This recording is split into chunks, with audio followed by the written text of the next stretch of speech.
오늘 하나님께서 오늘 저에게 주신 말씀 이사야 41장 말씀인데요. 찾아서 한번 읽어보겠습니다. 41장 8절로 10절 말씀입니다.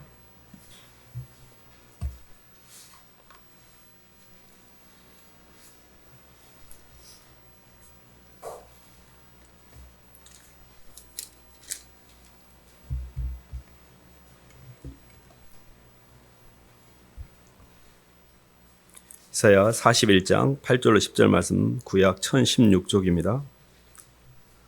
그러나 나의 종 너 이스라엘아 시작. 그러나 나의 종 너 이스라엘아 내가 택한 야곱아 나의 벗 아브라함의 자손아 내가 땅끝에서부터 너를 붙들며 땅 모퉁이에서부터 너를 부르고 내게 이르기를 너는 나의 종이라 내가 너를 택하고 싫어하여 버리지 아니하였다 하였노라. 두려워하지 말라 내가 너와 함께함이라. 놀라지 말라 나는 내 하나님이 됨이라. 내가 너를 굳세게 하리라. 참으로 너를 도와주리라. 참으로 나의 의로운 오른손으로 너를 붙들리라. 아멘. 박수로 하나님께 영광 돌리겠습니다.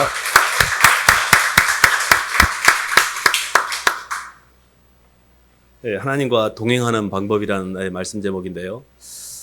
동행이라는 단어는 구약적인 개념이고 신약에 와서는 성령 충만이라는 개념과 동일시합니다. 예수님을 믿고 신앙생활하면서 저는 하나님의 사랑과 임재가 잘 느껴지지 않았습니다.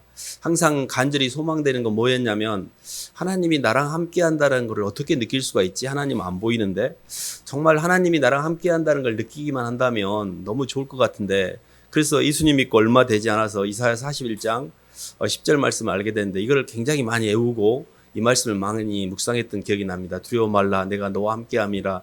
놀라지 말라 나는 내 하나님이 됨이라. 내가 너를 굳세게 하리라. 나의 참으로 의로운 오른손으로 너를 붙들리라. 이런 말씀들이 굉장히 제 마음에 하나님이 나랑 함께한다고? 내가 힘들 때 하나님의 오른손이 나를 붙들고 두려워하지 않고 저는 두려워하기도 하고 놀라기도 많이 하는데 그래서 그랬던지 이 말씀을 많이 이렇게 묵상했던 기억이 납니다. 그래서 저희가 오늘 어떻게 하면 이 말씀이 우리 삶 속에 구체적으로 실현이 될지, 어떻게 하면 내가 주님과 동행함으로 내 삶에서 오는 인생의 무게보다 하나님의 사랑에 대한 무게가 더 커서 삶의 무게를 덜어낼 수 있는지 이런 부분을 좀 나누려고 합니다. 하나님이 인간을 창조할 때 인간은 궁극적으로 하나님의 형상으로 창조했고 하나님의 형상이라는 것은 사랑의 형상입니다. 그리고 인간을 우리가 표현할 때 굉장히 중요한 개념 중에 하나가 사람은 영을 담는 그릇입니다. 그래서 인간은 처음에는 흙에다가 생기를 집어넣어서 생명이라는 거푸집이라는 육으로 살게 됩니다. 근데 육으로 살고 있는 이 겉사람이 사랑을 받을 때만 그때 영이 깨어나서 새로운 차원의 의식이 열리게 됩니다. 그래서 인간은 처음에는 엄마의 사랑을 통해서 엄마의 사랑을 받음으로 자신의 존재를 확인하는 과정에서 자기 의식이 생깁니다. 본능적으로 사는 아이들은 이 갓난쟁이 때는 자기 의식이 없습니다. 근데 이 사람의 자기 의식이라는 것은 사랑의 산물이거든요. 짐승과 사람이 가장 구별되는 점이 뭐냐면 짐승은 자기 의식이 없습니다. 그래서 짐승은 자존심 상해하지 않아요. 짐승은 분해하고 억울하지 않아요. 그냥 본능에 따라 으르렁거릴 뿐이지. 그리고 짐승은 남하고 비교하지도 않습니다. 그래서 세상의 모든 것들은 다 이렇게 자기 자리를 지키는데 사람이 왜 이렇게 힘드냐면 사람만 비교하고 사람만 비교 분석을 해서 자기가 남보다 못하다 할 때 자기 자신을 굉장히 힘들어해요. 이런 부분들이 인간이 갖는 고통의 뿌리거든요. 그래서 사실은 굉장히 중요한 게 이 원리를 잘 이해하셔야 됩니다. 봐보세요. 사람이 영을 담는 그릇인데 사람이 사람의 사랑을 받아들이면 안이 채워집니다. 사람의 의식이라는 건 뭐냐면 다른 사람과의 관계를 통해서 자기를 인식하는 능력이에요. 그래서 사람은 다른 사람의 사랑을 받을 때 그 사랑받는 나를 의식합니다. 또 내가 누군가에게 사랑을 표현할 때 내가 사랑을 표현할 수 있는 대상이 있는 걸 통해 그 대상을 통해 나를 느끼는 거예요. 이게 자기의식이에요. 근데요, 순수의식이었던 이 사람의 소속의식이 살다 보면 세상이 그렇게 만만하지 않습니다. 와가지고 막 나한테 사기를 쳐가지고 내 동력을 뜯어먹은 사람이 있고 내게 심한 말로 상처를 해갖고 누르는 사람이 있고 그러면 처음에는 순수하게 다 내 걸 오픈을 했는데 어느 날 갑자기 그런 상처를 받으면서 내 마음이 상하게 됩니다. 그리고 양심의 눈이 멍이 들기 시작하고 방어기제를 쓰기 시작해요. 그래서 이렇게 내가 내 순수하게 이렇게 다 대하니까 손해를 보는구나. 그러면 나도 다음부터 안 그렇게 해야지 하고 방어기제를 써요. 그러면서 다른 사람을 볼 때 절대 마음으로 안 받아들여요. 마음으로 받아들이면 너무 힘드니까. 뭘로 받아들이냐? 머리로 받아들여요. 가만히 있어봐. 저것이 좀 쓸모가 있나? 저것이 이익이 되나? 모든 것이 사람을 대할 때 이익의 재료로 생각하는 거예요. 내 자신에게 필요한 존재인가? 여기를 싹 닫아버려요. 그러면 고통은 안 느끼는 것 같은데 이때부터는 영의 작용이 멈춰버립니다. 그래서 굉장히 환경이라든지 사람이라는 이런 모든 걸 통해 나를 느껴야 되기 때문에 더 힘들어지게 돼 있어요. 그래서 우리가 환경의식이나 본능의식이라고 그래요. 이 본능이나 환경의식이 마귀가 존재하는 양식입니다. 그래서 사람의 마음속에 누군가를 품고 있는 동안에 마음이 부드럽습니다. 이 동안에는 마귀가 역사를 못해요. 사람은 소속감을 통해 누군가를 품고 있는 동안에 절대 마귀가 역사 못합니다. 마귀라는 건 뭐냐면 아무도 품지 않은 거예요. 너무 마음이 상하니까 힘드니까 억울하니까 싹 미워해버리는 거예요. 그러면 그때 내 안에 온통 나밖에 없어. 이게 마귀라는 거예요. 세상형. 그래서 하나님께서는 인간을 창조하시고 거푸집에다가 생명과라는 속생명을 통해서 속생명의 안이 속생명이 뭔고 아니 사랑입니다. 온전히 변하지 않은 하나님의 사랑을 우리 안에 집어넣어서 온전한 임재의식 이 사랑이 있어야만 밖에 끝에 끌리지 않고 밖에 끝에 휘둘리지 않고 물질과 사람을 다스림으로 내 창조가 완성되게 하는데 이게 싹 빠져나가 버린 겁니다. 창세기 6장 6절에 보면 하나님의 영이 인간의 육체를 영원히 떠나더라 해서 하나님의 영이 인간 육이 됨으로 말미암아 완전히 떠나버립니다. 한마디로 인간의 고통의 뿌리는 성령의 임재, 하나님의 사랑의 부재, 예수 그리스도의 어떤 사랑의식도 느끼지 못하는 내 속에 아무 사랑도 없는 상태, 이게 고통이에요. 그렇게 되면 사람은 어떻게 움직이냐면 선악과를 통해 움직입니다. 선악이 뭐냐면 선을 취하고 악을 피해서 내게 좋은 것만을 가져오려는 자기 선택이에요. 그래서 항상 생각하는 게 뭐냐면 내가 뭘 좋아하지? 내가 뭐를 원하지? 내가 원하는 게 뭐야? 그리고 내가 뭐를 굉장히 좋아하고 기뻐하지? 그리고 그걸 위해서 내가 뭘 해야 어떻게 해야 그걸 취할 수 있지? 이 생각밖에 없어요. 근데 이 선악과라는 게 사실은 정신분열 현상입니다. 좋은 것과 나쁜 것이 찢어지는 현상이거든요. 원과 한이에요. 원을 그렇게 원했어요. 자식이 잘 되길 원하고 부자가 되길 원하고 출세하길 원하고 성공하길 원하고. 근데 꼭 반대편이 따라와요. 원이 있으면 꼭 한이 따라옵니다. 그래서 이 땅의 모든 것 자체는 짝이 있어요. 짝. 선과 악이. 그래서 이 선과 악이라는 이 땅에 있는 수평적 차원에서 내가 아무리 노력해도 내게 좋은 것만 가져올 수가 없어요. 아무리 좋은 사람을 만나도 좋은 것만 아니고 아무리 싫은 사람을 만나도 꼭 싫은 것만은 아니에요. 좋은 게 아니고 싫은 게 결코 싫은 게 아닙니다. 무슨 이야기냐면 고통의 뿌리가 밖에 있는 게 아니고 그 밖을 해석하는 내 선악과에 있구나. 이걸 인지하셔야 돼요. 하나님의 동행 연습의 가장 첫 출발점은 하나님이 세상을 보는 눈으로 보는 거예요. 왜 그러냐면 하나님과 동행한다는 것은 하나님의 생각과 하나님의 감정과 하나님의 의지를 따라 움직이는 거거든요. 그럼 하나님의 생각이 뭐지?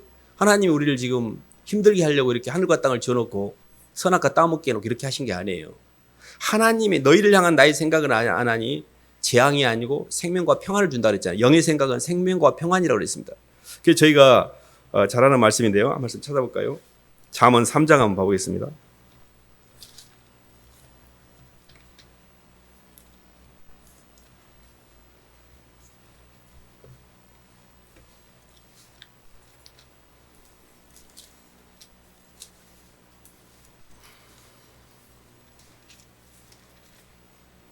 잠언 3장 5절 6절 말씀을 읽어보겠습니다. 구약 913쪽입니다. 너는 마음을 다하여 시작. 너는 마음을 다하여 여호와를 신뢰하고 내 명철을 의지하지 말라. 너는 범사에 그를 인정하라. 그리하면 내 길을 지도하시리라. 아멘. 하나님과 동행한다는 것의 가장 첫 출발점은 뭐냐면 범사 모든 환경에 하나님의 주권을 인정하는 겁니다. 사실 계속해서 저희가 듣고 있지만 진화론의 가장 큰 뿌리가 뭐냐면 우주 만물이 우연히 만들어진 산물로 해석하는 거예요. 그래서 보이는 것과 보이는 걸 통해서 원인과 결과를 풀려고 하는 게 진화론의 뿌리입니다. 진화론이라는 것 자체는 하나님의 창조에 의해서 보이지 않는 하나님께서 보이는 형체의 세계를 만들었기 때문에 하나님이 원인이고 땅은 결과물입니다. 근데 하나님이라는 어떤 영적인 존재가 없이 세상을 보게 되면 보이는 것과 보이는 걸 연결해야 돼요. 이게 바로 과학적 사고방식이고 그것이 바로 합리적인 사고방식이고 이게 인과율이라는 겁니다. 근데 범사의 그를 인정한다는 것은 저 사람이 나를 힘들게 하니까 저 사람이 문제잖아요. 하나님. 말은 하나님을 부르지만 원인을 거기서 찾고 있는 것은 하나님을 인정하지 않는 거예요. 그것은 하나님과 동행하지 않는 거예요. 그분은 하나님을 모르는 거예요. 사실은. 범사의 그를 인정한다는 말이 이 환경도 하나님이 주관하고 있다는 걸 인정하는 겁니다. 하나님께서 이 환경도 허락하셨다는 걸 인정하는 거예요. 하나님이 원인이라는 걸 인정하시는 거예요. 어떤 경우든 저항에 멈칫을 하시면 안 돼요. 저항을 한다는 이야기는 내 선악과를 발동시켰다는 뜻이에요. 뭐예요? 하나님이 나한테 왜 이런 일을 줘? 하나님이면 맨 좋은 일만 있어야지 왜 내가 이렇게 힘들어? 이것이 신앙인 줄 알아요. 그리고 그것을 자기 자아가 부르는 이 선악과를 하나님의 사랑보다 더 크게 인식하는 거. 이게 마귀가 가는 길입니다. 그래서 신앙의 가장 큰 출발점이 모든 환경에서 범사에 하나님의 주권을 인정해야 돼요. 그것을 그 선을 넘어가시면 안 돼요. 모든 고통이 어디서 나오냐면 내가 하나님보다 더 세. 내가 하나님보다 더 교만해. 그 말은 이런 것이 뭔 하나님이요? 이거 하나님 없어. 이거는 이 환경에 대해서 내가 철저히 방어하고 공격해서 내 이익, 내 단도리 취해야 돼. 이런 것이 신앙인 줄 알아요. 근데 교회를 안 다닌 사람들 그렇게 사는 게 아주 내추럴합니다. 말할 필요가 없어요. 근데 예수님을 믿는 사람들이 하나님의 주권을 인정한다는 이 개념도 몰라요. 하나님의 주권이 있기 때문에 절대 원수도 갚지 않고 심판하지 않고 하나님께 맡기는 겁니다. 심지어는 자기 자식을 죽인 사람에 대한 심판도 하나님께 맡겨요. 그러니까 사람이 어떻게 그럴 수가 있지? 어떻게 시간과 공간에 인과율에 묶여있는 내가 어떻게 그걸 뛰어넘을 수 있지? 이게 이제 신앙입니다. 그래서 저희가 하나님과 동행한다는 것은 하나님을 빙자해서 내 삶의 문제를 풀어서 내가 잘 되는 게 아니에요. 하나님을 믿는다는 것은 내 삶의 선악과로 야기되는 모든 문제를 하나님의 주권을 통해서 풀어내는 거고 문제로부터 해방되는 거지 문제를 해결하는 게 아니에요. 자꾸 문제를 해결하려고 그래요. 자꾸 나 힘드니까 해결해 주세요. 이렇게 하시면 안 돼요. 그거 자체는 내가 문제인데 이 숙주는 못 보고 환경이 문제니까 환경 고쳐주세요. 이렇게 말하는 그것을 당산나무 신앙이라고 그래요. 신앙은 나를 고치는 거지 환경을 고치는 게 아니에요. 아무리 이야기를 해도 그 말을 못 알아들어요. 자꾸 바깥이 문제라고 해서 그래요. 사람이 문제고 환경이 문제. 아직 신앙에 출발도 하지 않은 겁니다. 진짜 예수님을 모르는 거예요. 예수님을 안다는 것, 하나님을 사랑한다는 건 뭐냐면 주님과 동행한다는 그 동행의 첫 출발점은 뭐냐면 아버지의 주권을 제가 넘어가지 않습니다. 그 선을 제가 넘어가지 않습니다. 감히 종놈이 주인이 했는데 무엇이 따따붙다 내가 억울하다고 지가 무엇이 어쨌다고 힘들다고 그런 말을 해야 되는 것 자체가 아직 하나님이 모르는 거예요. 그래서 범사의 그를 인정한다는 것은 내 명철이 뭐예요? 샤프한 머리, 선악과입니다. 생명과는 마음으로 들어와요. 선악과는 선과 악을 갈라내는 머리예요. 생각이에요, 생각. 자꾸 이 머리를 굴리는 것이 마귀입니다. 하나님은 우리 마음을 건드셔요. 성령이 들어올 때는요, 마음의 영이 터치가 됩니다. 성령의 감동은. 근데 마귀는 자꾸 생각을 줘요, 생각. 느닷없이 들어와서 어떤 생각, 갑자기 억울한 생각, 갑자기 분한 생각, 갑자기 내가 힘들다는 생각, 이런 생각이 다 마귀가 주는 건데, 영부별의 가장 큰 시작은 뭐냐면, 생각을 어떤 존재가 내 생각을 가지고 노는지를 일단 분별해야 돼요. 이것들이 나를 갖고 노네? 이렇게 영 분별을 하게 되면 이것들을 처리 대상으로 보기 때문에 안 휘둘립니다. 그래서 저희가 하나님과의 동행의 가차 출발점은 만물의 주권자인 하나님의 절대 주권에 하나님을 범사에 인정하는 것. 그래서 이렇게 하시면 됩니다. 하나님 이것도 하나님이 허락하셨잖아요. 제 입맛에는 안 맞지만 아버지 이거 지금 필요한 것이 주셨잖아요. 저는 어떤 경우에 마음이 편안해지냐면 어떤 경우는 제 욕망보다 하나님의 사랑을 위에 둡니다. 무슨 이야기냐면 내가 아무리 힘든 상황일지라도 그것도 사랑이에요. 아버지 이것도 사랑이잖아요. 하나님의 절대 사랑에 대한 믿음. 어떤 경우 저를 오늘 취해 가실지라도 제가 오늘 사고가 나서 한나를 갈지라도 그것도 아버지 주권에 있잖아요. 오브 코스입니다. 주님. 주님이 주신 잔인데 제가 어찌 그 잔을 마시자. 어떤 경우든 주님이 주신 환경을 거부하시면 안 됩니다. 이게 주님과 동행하는 첫 출발이에요. 근데 이게 되지 않으면 계속 신앙이 공회전만 해요. 이거냐면 하나님을 인정하지 않는 거거든요. 원인이 하나님이라는 보이지 않는 하나님의 존재를 인정하지 않는 거예요. 다 보이는 걸 통해 내 행위를 통해서 그것을 단도질해 갖고 내가 노력을 통해서 어디를 가려고 하는 다 인본주의 뿌리입니다. 그게 하나님의 주권을 인정하는 걸 계속 강조하는 이유가 있습니다. 이게 되어야 임재가 됩니다. 그 부분이 이제 저희가 가는 길인데 고린도서 5장 한번 봐볼까요? 고린도서 5장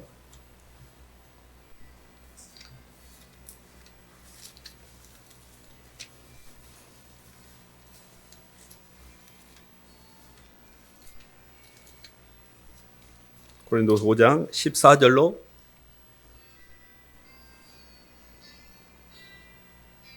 17절까지입니다. 신약 291쪽입니다. 고린도서 5장 14절 17절 그리스도의 사랑이 시작. 그리스도의 사랑이 우리를 강권하시는도다. 우리가 생각하건대 한 사람이 모든 사람을 대신하여 죽었은즉 모든 사람이 죽은 것이라. 그가 모든 사람을 대신하여 죽으심은 살아있는 자들로 하여금 다시는 그들 자신을 위하여 살지 않고 오직 그들을 대신하여 죽었다가 다시 살아나신 이하여 살게 하려 함이라. 그러므로 우리가 이제부터는 어떤 사람도 육신을 따라 알지 아니하노라. 비록 우리가 그리스도도 육신을 따라 알았으나 이제부터는 그같이 알지 아니하노라. 그런즉 누구든지 그리스도 안에 있으면 새로운 피조물이라. 이전 것은 지나갔으니 보라 새 것이 되었도다. 아멘. 그리스도의 사랑이 나를 강권한다 그랬는데요. 사람이 이렇게 처음에 주님을 만날 때는 말씀을 통해서 인식의 틀이 바뀝니다. 생각의 틀이 바뀌어요. 근데 그 생각이라는 것 자체는 아직 온전히 내 영이 바뀐 건 아닙니다. 근데 생각을 많이 하면 그게 사랑이 됩니다. 상사병이라는 말이 있습니다. 상을 생각하는 병인데 내가 어떤 여자를 계속 생각하잖아요. 그러면 그 여자의 상이 이렇게 들어옵니다. 그래서 그 여자는 나를 사랑하지 않는데 나는 그 여자의 상을 받아들였잖아요. 근데 그 사람이 나를 안 받아주기 때문에 내가 죽게 돼 있어요. 그러니까 상이라는 게 뭐냐면 사랑하는 상대를 계속 생각하는 게 상이에요. 그래서 주님을 이렇게 만날 때 처음에 막 예수님이 임재가 되고 그러지 않아요. 저는 예수님의 임재를 느끼기가 너무너무 어려웠던 것 같아요. 이렇게 주님을 생각만 해도 눈물이 나고 주님만 생각해도 내 영혼이 모든 게 풀어지고 이런 상태는 상당히 영이 열린 겁니다. 근데 그렇게 잘 안 되더라고요. 막 아무리 막 예수님을 묵상하고 십자가에서 죽었다라고 막 성경도 외우고 막 성경 공부도 하고 별짓을 다 했던 것 같아요. 주님을 좀 느끼려고. 막 방언도 받으려고 하고 막 별짓을 다 했는데 너무 안 됐던 것 같아요. 잘 안 됐던 기억이 납니다. 왜 그랬을까를 지금은 이해가 되는데 그때는 잘 이해를 못했어요. 근데 영적으로 보면 주님이 나를 사랑했다는 걸 제가 안 받아들였어요. 그러니까 사랑의 두 번째 단계가 주님과 동행하는 두 번째 단계가 뭐냐면 진심으로 내 심장 가장 깊은 곳까지 그분을 받아들이는 거예요. 내가 가장 신뢰하는 사람은 내 심장 깊은 곳으로 들어옵니다. 그게 부모도 아니고 엄마도 아니고 아빠도 아니고 그 부모나 엄마나 내가 사랑했던 그 어떤 존재보다도 가장 깊이 들어와요. 이게 주님을 영접하는 거예요. 저는 부모님보다 더 어머니보다 더 깊이 들어온 사람이 없었습니다. 근데 제가 어머니의 사랑보다 여인이 어찌 그 사랑하는 자식을 버리게 되냐. 여인은 버릴지라도 나는 버리지 않는다는 이사야 45장 13절인가요? 그 말씀을 통해서 하나님이 사람보다 훨씬 나를 사랑했다는 걸 제가 받아들였어요. 주님이 나보다 어떤 존재보다도 나를 더 사랑한 존재라는 걸 제 심장 깊은 곳에 가장 깊이 들어오신 분이 예수님이었어요. 그것이 예수님을 만나는 거예요. 그것이 예수님을 영접하는 겁니다. 예수님에 관하여 about Jesus 정보를 알고 교리를 이해하고 이것은 신앙이 아니에요. 진짜 내 주 예수 그리스도가 내 심장 속으로 들어와서 내 속에 깊은 곳에 내 마음의 문을 여는 것. 이게 임재입니다. 이게 신성의 모든 충만 육체로 거하시고 우리도 그분 안에서 충만하게 됐다는 이 말씀이 그때 이해가 됐어요. 아니 나는 예수님도 믿고 교회도 다니는데 나는 이렇게 공허하고 힘든데 뭐가 충만하다고? 어떻게 하늘의 충만이 나한테 전달돼? 왜 근데 나는 안 되는 거지? 그 고리가 예수님이라는 말은 이해가 되는데 예수님도 알고 교회도 다니고 다 아는 것 같은데 왜 나는 공허한 거야? 안 받아들인 거야 안으로. 주님을 사랑하지 않는 거였어요. 아 내가 말로만 주님을 알지 내 속에는 나밖에 없구나. 온통 나밖에 없구나. 주님 이제 주님은 살아계신 하나님의 아들이고 저를 위해서 십자가에 죽으신 제 주님이시고 제가 이 땅에 어떤 것보다 사랑하는 인격적인 존재로 주님을 제 인생과 제 삶 속에 받아들입니다. 주님이 제 목숨보다 더 사랑하는 존재가 유일하게 주님이십니다라고 고백을 하면서 점점 주님이 제 심장에 깊이 들어온 것을 제가 체험을 했던 기억이 납니다. 한참 지난 다음에 신앙이 한참 지난 다음에 주님을 받아들였던 것 같아요. 그래서 주님과 동행은 그리스도의 사랑이 나를 강권한다. 내가 생각한데 한 사람이 모든 사람을 위해 죽었으니 모든 사람이 죽은 것이라. 저가 모든 사람을 위해서 죽은 이유는 사한 자들로 하여금 다시는 자기 자신을 살지 않고 자기 자신을 대신하여 죽었다가 다시 사신 자를 위해 살게 하라는 말이 정확하게 이해가 됐어요. 그때부터 주님 중심으로 삶이 다 재편되는 거예요. 모든 뭐 어디 공부해서 어디 취업하고 성공해서 어디 유학 가고 이런 것들이 다 제가 변해가는 걸 느꼈습니다. 주님이 가장 기뻐하시는 게 뭐지? 주님이 나한테 뭘 원하는 거지? 이게 주님을 표현하게 되더라고요. 속에 있는 심장 속에 있는 주님이. 우리도 그러잖아요. 평생 이렇게 자기밖에 몰랐던 사람이 누구를 사랑하게 되면 갑자기 안 하던 짓을 하잖아요. 그 사랑하는 사람을 위해서 움직입니다. 그래서 상의 세계가 열린다, 이 말이 굉장히 중요한 말입니다. 주님과 동행할 때 임재가 되는 것은 로마서 8장 16절 한 말씀 봐볼까요?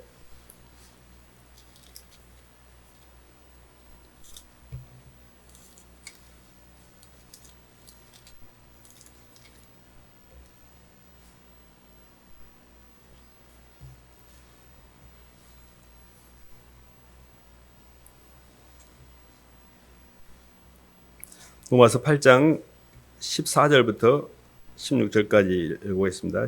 모두 하나님의 영으로 시작. 무릇 하나님의 영으로 인도함을 받는 사람은 곧 하나님의 아들이라. 너희는 다시 무소하는 종의 영을 받지 아니하고 양자 영을 받았으므로 우리가 아빠 아버지라 부르짖느니라. 성령이 친히 우리의 영과 더불어 우리가 하나님의 자녀인 것을 증언하시니. 아멘. 그러니까 읽겠습니다.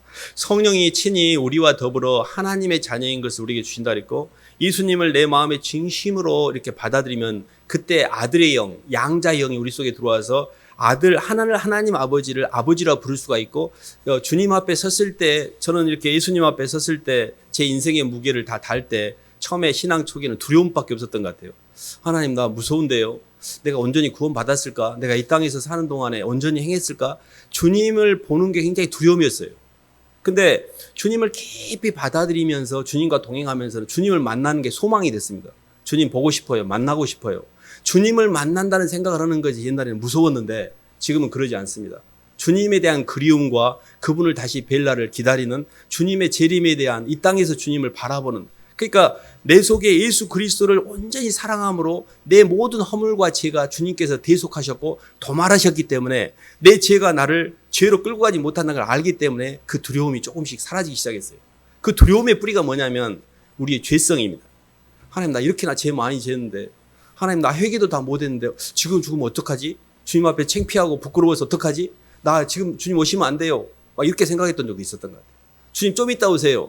저 좀 빨리 다 정리하고 제가 오라가면 그때 오세요. 막 이런 마음도 있었어요. 너무 부끄러우니까. 근데 내 마음속에 주님이 언제 오셔도 주님 괜찮아요. 주님이 언제 나를 데려가셔도 주님 괜찮아요. 이 부분이 굉장히 중요한데요. 하나님의 그 사랑이 우리 속에 전달될 때 하나님의 사랑이 성령으로 말미암아 우리 마음에 부음받는다 그랬잖아요. 근데 그 성령이 역사하는 통로가 뭐냐면 예수님입니다. 예수님은 유일하게 사람으로 오셨기 때문에 사람의 마음속에 사람만 들어오셔요. 그래서 하나님의 사랑을 우리에게 표현해 오신 예수 그리스도, 그 예수님을 내가 진심으로 내 심장에 내 주님으로 고백하고 받아들이면 이게 교회가 되는 거예요. 그때 성령이 내 안에서 하나님의 아들의 영을 부어주셔서 모든 묶임에서 풀리게 됩니다. 그래서 영적으로 보면 하나님의 영을 내 마음속에 받아들이는 것 자체가 예수 그리스도를 통해서 가능한 겁니다. 그래서 그 부분이 저희들이 배워가는 것이고요. 요나서 1장 한번 봐볼까요?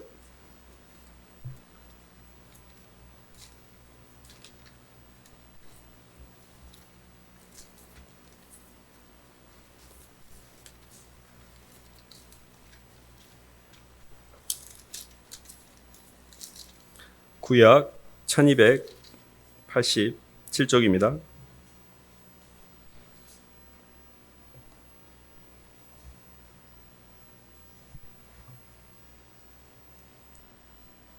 그가 대답하되 9절 10절 한번 읽어보겠습니다. 그가 대답하되 시작.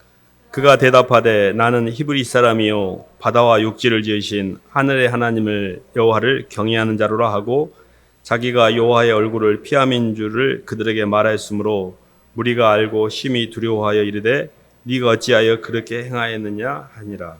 아멘. 주님을 경외한다는 것 자체가 실은 두려움과 친밀함이라면 동시에 갖고 있습니다. 주님을 사랑이라는 것 자체가 두려움과 친밀함을 같이 가지고 있는데요. 요나 1장 9절에 보면 요나가 나는 하나님 여호와를 경외하는 자다 이렇게 표현하고 있는데, 근데 요나는 여기서 알 수 있는 게 하나님을 경외하는 자인데, 본인이 그렇게 입으로 표현하고 있는 자인데 하나님이 니느웨로 가라고 그랬는데 다시스로 향하는 배를 타고 있잖아요. 그 뭐예요? 불순종하고 있잖아요. 그래서 하나님을 경외해도 순종하기가 쉽지가 않구나. 내가 하나님을 믿고 예수님을 따르는데 삶 가운데 그렇게 온전히 못 사는 게 아주 자연스러운 겁니다. 그러니까 요나의 일을 보더라도 오랫동안 하나님이 쓰실 선지자인데도 불구하고 하나님의 말씀과 내 선악과가 충돌하는 지점이 있어요. 뭐예요? 저런 것들을 구원해 주라고? 아수르의 수도에 가가지고 우리를 죽이려고 저렇게 적대국인데 그 사람들에게 복음을 전하라고? 하나님 이건 아니지. 이런 의가 있었어요. 그래서 하나님이 그렇게 한 거에 대해서 그냥 화를 내고 이렇게 다시스로 가려고 하는 배를 타는 거죠. 무슨 이야기냐면 우리의 몸이 마지막에 온전히 주님과 동행한다는 것은 우리 몸뚱이가 그 하나님 말씀에 순종할 때까지 가야 됩니다. 하나님의 모든 만물의 주권자를 인정하는 1번, 그리고 내 주 예수 그리스도가 나를 위해 십자가에 죽으신 그 대속의 사랑을 내 심장 깊은 곳에 받아들인 사랑의 빚진 마음, 그리고 그 빚진 마음에 주님, 이제는 제가 주님을 향해 제가 제 삶을 드립니다라는 몸의 헌신, 이게 순종이거든요. 여기까지 가야 온전히 시간과 공간에서 해방이 되는데 몸뚱이가 그러기 싫은 거예요. 알겠어요, 하나님. 나 사랑하는지도 알고 지금 다 인정해. 근데 나는 싫어! 하고 몸에 힘주고 있는 거예요. 내 마음대로 할 거야! 근데 이게 안 되면 계속 매를 맞게 됩니다. 몸뚱이까지 가야 완전한 의식이 되거든요. 왜 그러냐면 사람이라는 게요, 좀 어려운 말입니다. 하나님만 스스로 계신 자로서 실존이십니다. I am who I am. 나는 스스로 있는 자이시다. 그 실존이신 하나님에게 우리는 의존된 존재예요. 의존이라는 말이 무슨 말이냐면 상부 구조와의 연합을 통해서 우리의 주체성을 확보하는 거지, 우리가 스스로 주체적인 결단을 할 수가 없어요. 사랑만 유일하게 주체적 결단을 할 수가 있습니다. 하나님은 사랑이시기 때문에 당신 스스로를 우리를 위해서 죽을 수가 있는 거예요. 근데 우리는 상대방을 향해 어떻게 죽습니까? 상대방을 향해서 나를 부인하는 게 십자가고 그게 순종인데 내가 어떻게 죽어요? 그것은 상부 구조와의 연합을 통한 결과물이기도 해요. 무슨 이야기냐면 행위가 온전해지는 선한 행위는 구원의 조건이 아니고 구원의 결과물입니다. 내가 예수님과 온전한 연합을 통해서 하나님의 사랑이 예수 그리스도를 통해 성령으로 내게 부어지면 성령의 운동력이 나를 통해 흐르게 돼요. 그게 뭐냐면 나를 부인하는데 아무런 주저함이 없어요. 주님 제가 죽을게요가 너무 감사가 돼요. 근데 마귀는요 미쳤다니까요. 어떻게 나를 죽여? 내가 억울해갖고 더 뜯어먹어도 지금 몸받을 창에 남한테 나를 줘? 이게 안 돼요. 그런 안 되는데 되는 척 하는 것이 그것이 율법이고 위선이에요. 안 된다고 인정하셔야 됩니다. 파브스 요나도 안 된다고 인정하잖아요. 나 싫어! 하고 가불잖아요. 근데 중요한 거는 거기서 끝이 아니라 하나님이 이렇게 고래 뱃속에 집어넣어서 고난을 주셔요. 이게 교정 심판이에요. 하나님의 택한 백성, 하나님 꼭 그 길을 가게 하십니다. 계속 내 인생에 힘듦이 오는 이유는 내가 이 지점에 계속 막혀 있구나. 빨리 알아차리셔야 돼요. 빨리 그것을 통과하셔야 돼요. 목사님이 무슨 말을 하면 목사님 말도 이겨먹어버려요. 목사님이 하니까 그렇게 말하지 나는 못해. 그러면 마귀가 그렇게 딱 그렇게 하면 말이 부담이 안 돼요. 그 다음부터 그런 말을 들어도 목사님 말 맨날 똑같은 말이고 말을 통해서 영이 들어가는 거고 그 영이 나를 살게 하는데 그 말을 무시하게 버려요. 이게 내가 힘드니까. 그게 뭐냐면 그게 양심이 마비되는 현상이에요. 양심의 가책과 성령이 소멸되는 현상. 성령에게 민감하고 성령을 소멸시키지 말고 성령에 따라서 가야 되는데 성령이 역사할 수 있는 통로를 열려면 순종을 해야 되거든요. 근데 순종이라는 단어를 굉장히 싫어해요. 저는 순종이라는 단어가 처음에 엄청 싫었습니다. 막 비굴한 것 같고 나를 막 동력을 뜯어먹으려고 저런 말 하는 것 같고 순종하고 또 심지어는 복종까지 하라고 너무 저항이 많이 됐던 기억이 나요. 근데 그게 엄청 마귀라는 걸 나중에 알았어요. 교만이 하늘을 찌르고 있구나 내가. 그게 꺾이지 않으니까 내 인생이 주님이 동행하지 못했고 주님이 임재가 안 됐고 온통 나밖에 없었구나. 이제 그걸 알게 됐죠. 하나님 서푼도 안 되는 제 육신 무엇이 어쨌다고 제가 서푼도 안 되는 지식 나부랭이로 하나님을 심판하고 잣대질하고 제가 알고 있는 모든 지식도 하나님이 주신 건데 뭐가 내가 하나님보다 높은 줄 알고 내 선악과 가지고 막 하나님 어쨌다라고 이야기하고 목사님 설교를 갖고 뭐라 했었고 매일 이렇게 잣대질만 하고 있는 저의 교만함을 알게 됐죠. 제가 말씀드리는 것은 순종이라는 것 자체가 몸까지 굴복을 하셔야 됩니다. 하나님 이제 남은 생에는 제 원대로 살지 않고 주님 따라가겠습니다 라고 몸을 바로 하나님 앞에 숙여져야 그때부터 성령이 역사하기 시작해요. 그리고 굉장히 편안해집니다. 잘 봐보세요. 구원이라는 개념은 시간과 공간의 제약을 받은 피조물이 시간과 공간을 초월하는 걸 구원이라고 그래요. 예수 믿고 구원받는다는 것은 교리입니다. 그러면 실제 하나님 나라는 말에 있지 않고 능력에 있기 때문에 진짜 구원받은 거 뭐냐면 시간에 묶이지 않고 공간에 묶이지 않는 거예요. 봐보세요. 시간에 묶이지 않는 것 자체가 이런 겁니다. 우리의 인식의 틀 자체가 계속 죽을 때까지만 보고 있잖아요. 이거는 시간과 공간에 묶인 거, 시간에 묶여 있는 거예요. 근데 계속 하늘나라를 바라보고 있는 거예요. 이게 왜 중요하냐면요. 사람은 미래지향적인 존재여서 이런 거 있습니다. 사람은 아무리 현재 살기를 좋아도 식물과 동물은 자살하지 않지만 사람은 자살을 합니다. 미래가 열리지 않으면 자살을 해요. 근데 왜 이 사람이 자살을 했냐? 아무리 움직여도 내 삶이 나아질 것 같지가 않은 거예요. 절망스러운 거예요. 그러니까 죽음을 선택하는데 문제는 그 뒤편이 있다는 걸 인식을 했으면 그렇게 선택하지 않죠. 그 뒤편이 있다는 인식을 못하기 때문에 죽는 거예요. 근데 우리는 모든 땅에서의 이런 노력 자체가 하늘나라를 준비하는 여정입니다. 우리의 인생 자체가 하룻밤 나그네 길이고 너의 인생이 무엇이냐? 잠깐 보이다 없어지는 안개거든요. 그래서 내 인식의 틀 자체가 하나님 나라 주님 만나서 주님 앞에 섰을 때 내 사랑과 하나님 앞에 내 깨끗한 양심과 하나님 제가 주님이 하신 일 잘 하다가 왔어요라고 주님 앞에 쓸 때를 생각하면서 준비하고 있는 거예요. 그러니까 하늘나라를 생각하시는 것 자체가 시간을 초월하는 겁니다. 공간도 마찬가지예요. 계속 땅에다가 아파트 평수 넓혀가고 막 집 사고 막 차 사고 막 나 이렇게 막 좋아하고 막 사람들한테 자랑하고 이런 게 아니에요. 아무도 기억도 안 하지만 하늘나라에다가 상급을 쌓고 있는 거죠. 이게 뭐냐면 시간과 공간이라는 것은 이 땅에다 쌓은 것일수록 더 많이 묶여요. 봐보세요. 많이 먹을수록 더 많이 못 먹는 게 억울하고 많이 가질수록 더 많이 못 가진 게 억울하고 많이 배울수록 더 많이 못 배운 게 더 억울해요. 이 땅은 계속 쌓아갈수록 그게 쓰레기가 돼요. 나중에 쌓은 만큼 무너짐이 심하게 돼 있어요. 차라리 안 쌓은 게 나아요. 그래서 하나님, 우리는 버리는 선택을 하는 거예요. 하나님, 사람들이 쓰겠습니다. 제 시간과 제 물질과 제 재능도 영혼들 위해 사게. 그래서 사람을 통해서 나를 자꾸 표현해내니까 내 안에 자아가 줄어들게 되고 사람들 통해 표현했던 것 때문에 하늘로 상급이 올라가서 하늘나라의 영광이 나를 기다리고 있는 겁니다. 얼마나 편안한지 몰라요.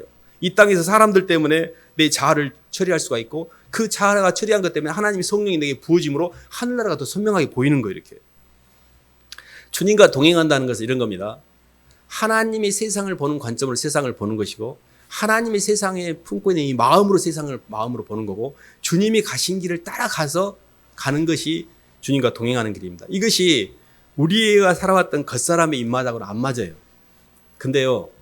진짜 천국은 뭐냐면 주님이 가신 길을 따라갈 때는 처음에는 예방주사 맞은 것처럼 약간 아픕니다. 근데 모든 것에 면제가 돼요. 근데 예방주사 안 맞으려다가 온통 덤태기 쓰는 것처럼 진짜 덤태기 쓰는 게 지옥이에요. 이렇게 힘들더라도 나를 부인하고 주님 쪽으로 간 사람들은 점점 편안해집니다. 설교를 들을 때 목사님 설교가 겁나 부담스러울 수 있습니다. 맨 자아를 치는 설교를 하잖아요. 자아를 두드러 까는 설교를 하잖아요. 좀 위로하고 복 받는다는 말 좀 해주면 기가 너무너무 좋은데 그런 말들 안 해주고 막 뭐라 하잖아요. 들을 때는 굉장히 힘들어요. 그리고 막 속에서 막 화가 나기도 해요. 막 대적하고 싶고. 근데 그 말을 꿀꺽 삼키면서 소화하셔야 돼요.